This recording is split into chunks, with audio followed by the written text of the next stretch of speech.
بسم اللہ الرحمن الرحیم. میرے پیارے کسان بھائی اور بہنوں، ڈاکٹر اشرف صاحبزادہ آپ کی خدمت میں سلام عرض کرتا ہے. آج اس نشست میں ہم آپ کو ایک نہایت پیاری سبزی جو ہمارے حضور صلی اللہ علیہ وسلم کو بے حد پسند تھی، وہ میں اس کی پیداواری ٹیکنالوجی کے بارے میں بتانا چاہ رہا ہوں. میری مراد ہے گھیا کدو. گھیا کدو موسم گرما کی مقبول سبزی. یاد رکھیں، اسے گوشت کے ساتھ یا چنے کی دال کے ساتھ یہ پکایا جاتا ہے، اور اسے ابال کر بھی آپ دہی میں ڈال کر رائتا بنا کر بھی استعمال کرتے ہیں. اور گھیا کدو کے لیے یاد رکھیں کہ مرطوب آب و ہوا اچھی رہتی ہے، اور اس کے پودے البتہ کورے کو یعنی فراسٹ کو بالکل برداشت نہیں کر سکتے، اور بہت گرم اور خشک موسم میں بھی پھل لگنا بند ہو جاتا ہے. اور گھیا کدو کی اگیتی فصل حاصل کرنے کے لیے اس کو اکتوبر کے آخر یا نومبر کے شروع میں بویا جاتا ہے، اور عام فصل جو ہے وہ مڈ فیبرری اور پھر مڈ مارچ، یعنی 15 فروری سے 15 مارچ، فروری مارچ یا رکھ لیں یاد کہ اس میں یہ عام فصل اس کی جو وہ گرو کی جاتی ہے اور اگائی جاتی ہے، کاشت کی جاتی ہے. لیکن پچھیتی جو ہے کاشت وہ جون میں ہوتی ہے، اور جون میں اس کو پچھیتی یعنی لیٹ سوئنگ اس کی جون میں کی جاتی ہے، اور اس کا پھل اپریل سے لے کے آپ نومبر تک مارکیٹ میں دستیاب ہوتا ہے. اب تو خیر لوگوں نے ٹنل ٹیکنالوجی آ گئی ہے، وہ بھی میں بتاتا رہتا ہوں، آپ وہ بھی دیکھیں. لو ٹنلز میں بھی اس کو اگا رہے ہیں لوگ، اور یہ سردیوں میں پھر بعد میں نومبر کے بعد میں بھی آپ کو ملتا ہے. لیکن جو فیلڈ کی بات کر رہا ہوں، جو عام کھیتوں میں یا کھلی فضا میں اور کھلے کھیتوں میں اگایا جاتا ہے، یہ وہ پروڈکشن ٹیکنالوجی میں آپ کو دے رہا ہوں. اب رہا اس کی زمین کی تیاری اور اس کا طریقہ کاشت کیا ہے، تو گھیا کدو کے لیے یاد رکھیں زرخیز میرا زمین جس میں پانی جو ہے وہ دیر تک قائم رکھنے کی صلاحیت ہو، یہ اچھی رہتی ہے. اس میں واٹر ہولڈنگ کیپیسٹی جس کو کہتے ہیں وہ اچھی ہو، زیادہ دیر تک پانی جذب کرنے کی اس میں طاقت ہو، اور اس میں یہ خاصیت ہو، وہ زمین زیادہ بہتر ہے.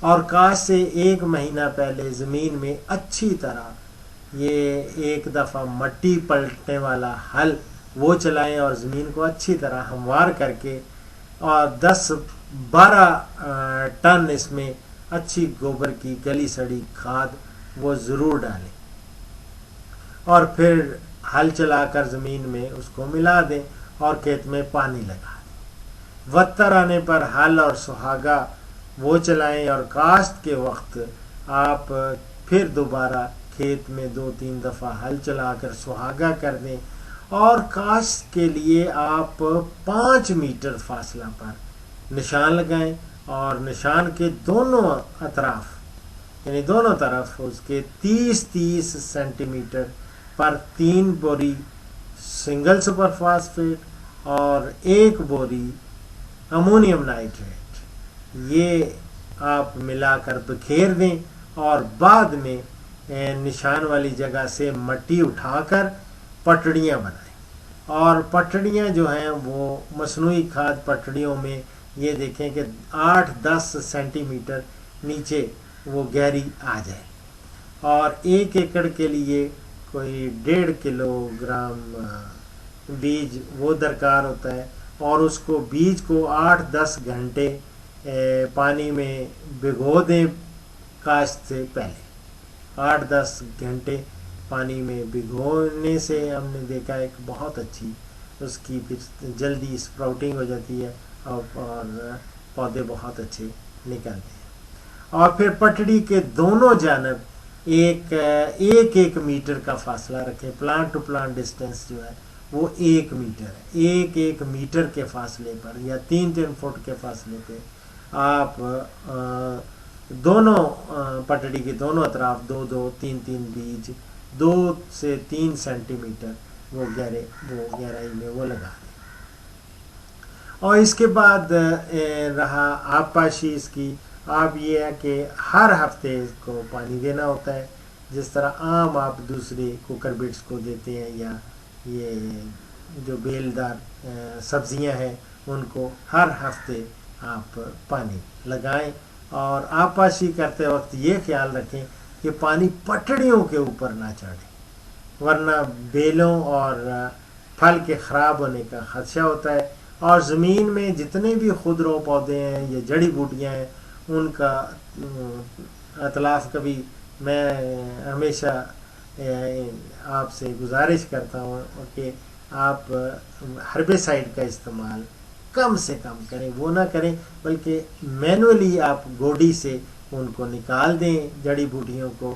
اور اس سے یہ پودا ایک بڑا سینسیٹیو پودے ہوتے ہیں اور یہ کیمیکل سے یہ جل جاتے ہیں. آپ ان سے بچیں. اور اس کی جب آپ گوڈی کریں گے تو وہ بہت اچھی اس کے لیے پودے کے لیے بھی بہت اچھی ہوتی ہے. اور آپ جڑی بوٹیاں وہ نکال دیں اور اس طرح. اور جب پھل لگنا شروع ہو تو اس وقت آپ 60 کلو گرام آپ نے امونیم نائٹریٹ یا پھر 30 کلو گرام یوریا وہ ڈالیں اس وقت اور پانی دے دیں، آپاشی کر دیں. اور بعد میں جب پھل ہر 3 چنائیوں کے بعد آپ نے 40 کلو گرام امونیم نائٹریٹ یا پھر 20 کلو گرام یوریا کھاد وہ ڈالنی ہے. اور اس سے پیداوار اچھی خاصی آپ کو ملے گی انشاءاللہ تعالی. اور اس کا یاد رکھیں کہ جو اس کی ہارویسٹنگ کرنی ہے، ہارویسٹنگ کی ٹپس یہ ہیں کہ گھیا کدو کا پھل نرم حالت میں جبکہ اس کی جسامت 1/3 سے نصف ہو تو توڑ لینے چاہیے. کیونکہ اگر بیج سخت اور گودا خشک ہو جائے تو یہ استعمال کے قابل نہیں رہتا. اس لیے تازے نرم وہ کھوئیں گے اور ان کو آپ پنجابی میں کہتے ہیں کھونا، یعنی اس کو پیکنگ کریں گے تو اس کے یہ ہوگا کہ اس کے دام اچھے ملیں گے.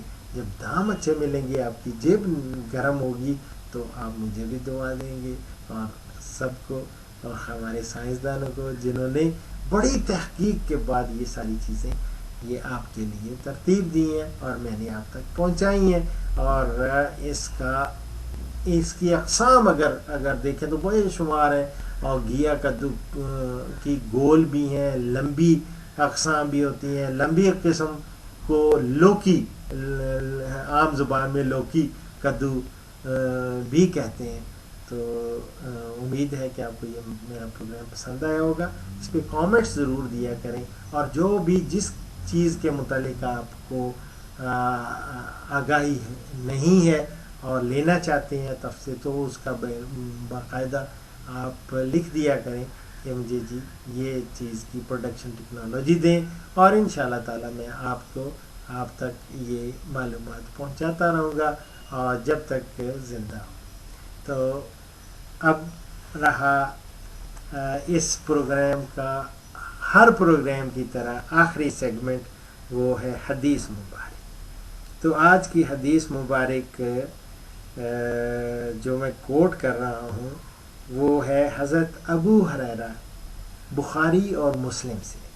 یہ حضرت ابو ہریرہ رضی اللہ تعالی عنہ کہتے ہیں کہ رسول اللہ صلی اللہ علیہ وسلم نے فرمایا کہ جو شخص خدا اور قیامت کے دن پر ایمان رکھتا ہے اسے اپنے مہمان کی عزت کرنی چاہیے. اسی کے ساتھ ڈاکٹر اشرف صاحبزادہ اجازت چاہتا ہے.